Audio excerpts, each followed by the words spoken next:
दुनिया के 100 अजीम novel series. Novel number 1, the tale of Genji. Japan की सरजमीन से जन्म लेने वाला पहला क्लासिकी novel. The tale of Genji 11वीं सदी में एक जापानी औरत मोरासाकी शक्कीबो ने तख्लीक किया था और ये दुनिया का पहला मुकम्मल नावल कहलाने का शर्फ रखता है। ये सिर्फ एक नावल नहीं बल्कि जापान के अदबी उफ़ुक़ से फूटने वाला एक रोमानवी गीत है। एक ऐसा लतीफ़ नग़मा जो मोहब्बत, नशात, तन्हाई, अलम, इल्तिफ़ात और बेसबात वक्त की बेदर्दी को धीमे रागों के साथ पेश करता है। ये एक जापानी शहज़ादे की कहानी है, उसकी मोहब्बतें, महरूमियाँ, ख्वाब और उसका अलमनाक अंजाम।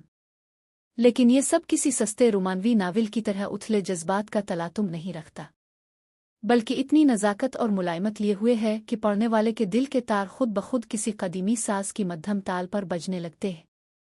ये नावल इंसानी जज्बात का एक लतीफ़ मुरक्का है, जहाँ हर मंज़र एक नज़्म की सूरत में दिल पर नक्श हो जाता है।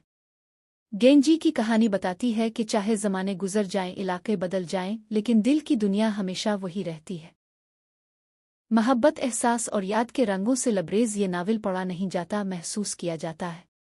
हम अपनी वीडियो में इस नावल के 15 पहलुओं का जायज़ा लेंगे।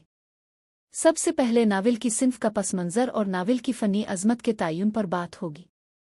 फिर नावल का तारुफ, मुसन्निफ़ की शख्सियत, नावल का अदबी और तारीख़ी पस मंज़र, मरकज़ी ख़याल, अहम मौज़ूआत, मरकज़ी किरदार और दीगर किरदार, मुख्तलिफ़ तनक़ीदी नज़रियात की रोशनी में नावल का जायज़ा, नावल की फ़नी अज़मत के पहलू, मुख्तलिफ़ नाक़दीन की आरा, नावल के 10 मुंतखब इक़्तिबासात, नावल की आज के ज़माने में मानवियत और नावल का अदबी मकाम। इस तरह नावल का तकरीबन हर पहलू से इहाता हो जाएगा।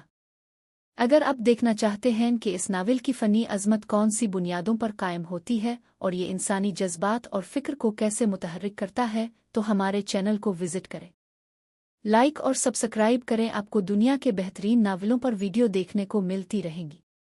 शुक्रिया।